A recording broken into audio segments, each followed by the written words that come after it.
costumo brincar que a cada 7 anos eu mudo de carreira. Mas hoje eu não vim aqui falar só sobre mudança de carreira.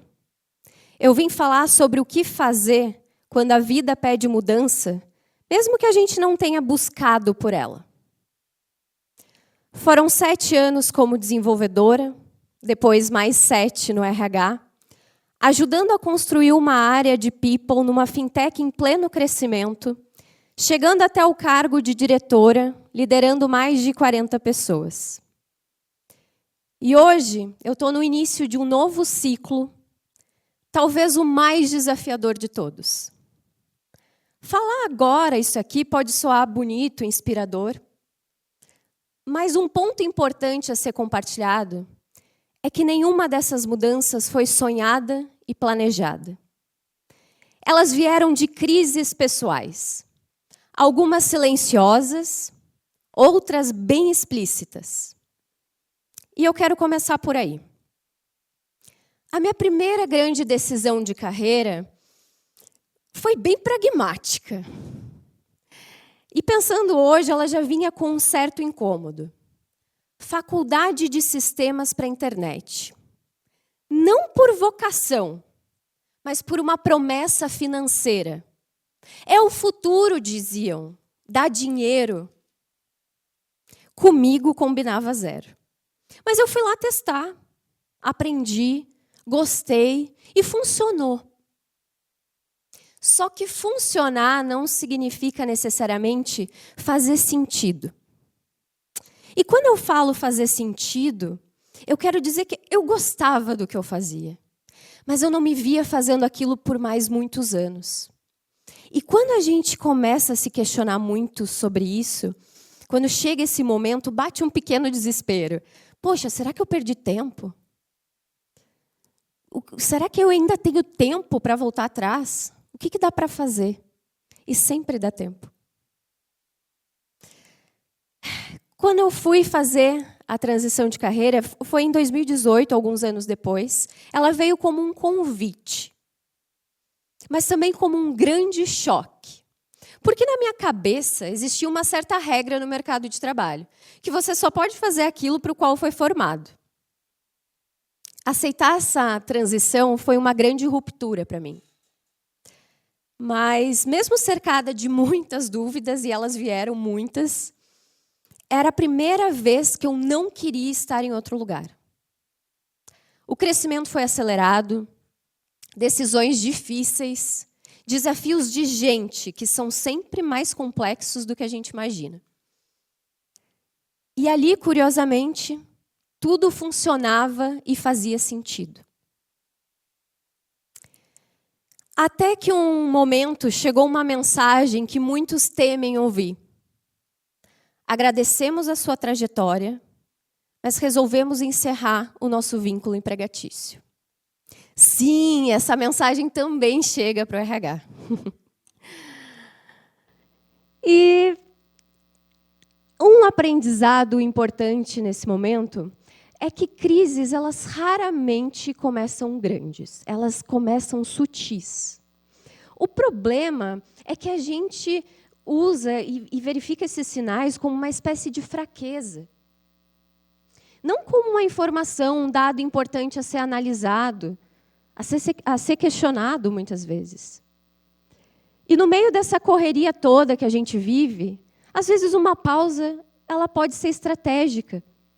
Ela pode ser importante, ela pode nos trazer mais clareza. Foi então que eu fui viver um sabático de 6 meses. E no meio desse período, uma pergunta incômoda veio até mim várias vezes.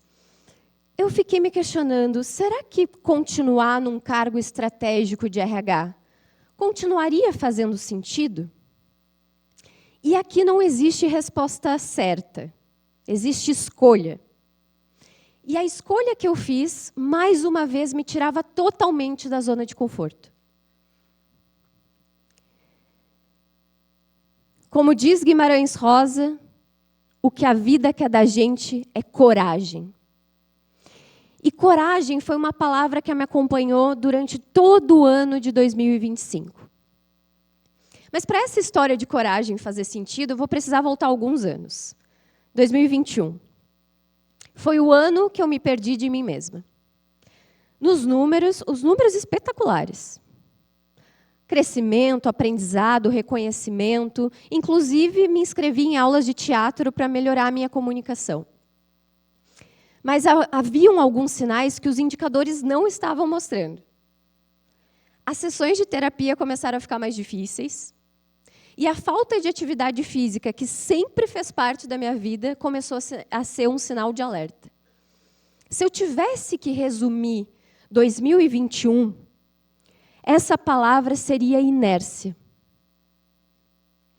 2022, as coisas começaram a melhorar. Não foi um ano de virada espetacular. Eu comecei aos poucos a me mexer, sem nenhum grande plano. Se eu tivesse que resumir 2022, seria recomeço. Até aqui, eu fazia o seguinte exercício. Eu chegava ao final do ano, fazia uma retrospectiva dos últimos meses e pensava, bom, qual é a palavra que resume tudo isso que eu vivi nesse período? Mas aí eu quis fazer diferente. Bom, e me fiz uma pergunta simples. O que eu vou precisar sustentar para o próximo ano? Para então começar o próximo ano com uma palavra sendo a minha palavra de referência. Bom, resolvi testar. E 2023 foi a primeira vez que eu comecei o ano com uma palavra, e essa palavra foi consistência.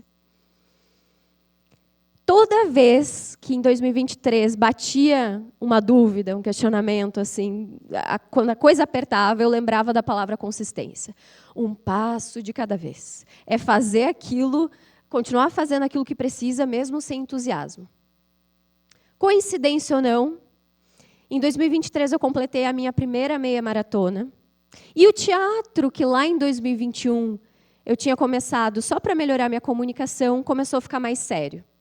E ele começou a me devolver a presença. 24, marathon. Essa palavra não está em inglês por acaso. Era um lembrete diário de que eu precisava melhorar o meu inglês. Foi um ano que eu sabia que ia exigir de mim mais do que um esforço pontual. Ia exigir tempo, disciplina e fôlego. Tal qual uma maratona. Um período que me marcou bastante em 2024, foi esse período aqui, onde eu vivi 3 personagens totalmente diferentes numa semana de mostra teatral. E nesse mesmo período, eu fui promovida a diretora e também resolvi adotar o meu segundo cachorro. Loucura, foi intenso, um super desafio, conciliar tudo isso com mais outras tantas responsabilidades. Mas eu saí mais forte. O próprio teatro me ajudou com as técnicas a trabalhar o improviso, a presença, como eu falei, estar ali focada no estado presente, e a dar vida a personagens que são muito diferentes de mim. Saí mais forte dessa experiência. Então, voltamos para a palavra de 2025, coragem. Eu sabia que seria um ano que eu precisaria colocar muita coragem. Eu só não esperava que eu precisaria colocar mais do que eu tinha planejado. Mas tudo bem. Coragem para sustentar escolhas difíceis. Coragem para completar uma maratona, os 42 quilômetros que eu já estava treinando há um tempo. Coragem para recomeçar depois de um fim de ciclo de 11 anos na mesma empresa. É preciso bastante coragem. E eu estou achando que essa é a minha palavra preferida. Porque eu acredito que muitos de vocês aqui já tenham vivido isso tudo, muitas vezes ao mesmo tempo, em um mesmo ano, quem sabe. É preciso muita coragem. Agora fizemos uma retrospectiva dos últimos anos e eu vou focar agora no presente e no futuro. Então, chegamos em 2026. Vamos falar um pouquinho sobre o ano que estamos vivendo agora. O meu marido, que vivenciou muitos dos últimos desafios, ele me sugeriu uma palavra para 2026. Sossego. Não entendi muito bem por quê. Eu não acatei a sugestão, obviamente. A palavra de 2026 é Everest. A montanha que eu tenho pela frente esse ano é empreender em um novo negócio, em um outro país, com todas as incertezas que isso traz. Mas pela primeira vez eu não vejo isso como ruptura. Eu vejo isso como continuidade. Nada do que eu fiz foi desperdiçado, tudo é repertório. A nossa força, ela não mora necessariamente numa carreira linear. A nossa força mora na nossa autenticidade. E escolher palavras para o seu ano... Desculpa. E por que Everest? Vamos falar aqui por que Everest antes. Primeiro, eu tenho um grande sonho de fazer o Base Camp do Everest, que fica a uns 5.000 metros de altitude, e que já é um desafio tanto, físico e mental. E segundo, porque montanhas desse tamanho nos ensinam algo bem desconfortável. O topo não é lugar de permanência. O topo é pequeno, o espaço é super pequeno, o ar é rarefeito.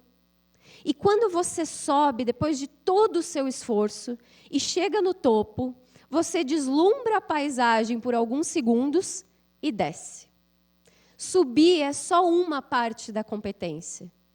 Descer e escalar de novo outra montanha, aí sim, aí que está o verdadeiro desafio. Escolher palavras para o seu ano não vai resolver a sua vida, não vai evitar dor e definitivamente não vai te garantir sucesso. Mas eu acredito que essas palavras podem ajudar a criar um critério interno quando as dúvidas baterem e ela vai poder nos direcionar. Acredito nisso, comigo tem funcionado muito bem. E talvez as crises que chegam nas nossas vidas, elas não são interrupções. Elas só são fugas de roteiro que já não nos comportam mais. Elas não nos dizem para onde a gente deve ir, mas elas dão sinais de onde a gente não deve mais ficar. Talvez escolher a montanha mais alta não vai te garantir sucesso, não vai te garantir crescimento. O que vale mesmo é conscientemente escolher qual é a montanha que vale o custo da subida e o da descida também. Agora me digam, qual é a próxima montanha de vocês? Obrigada.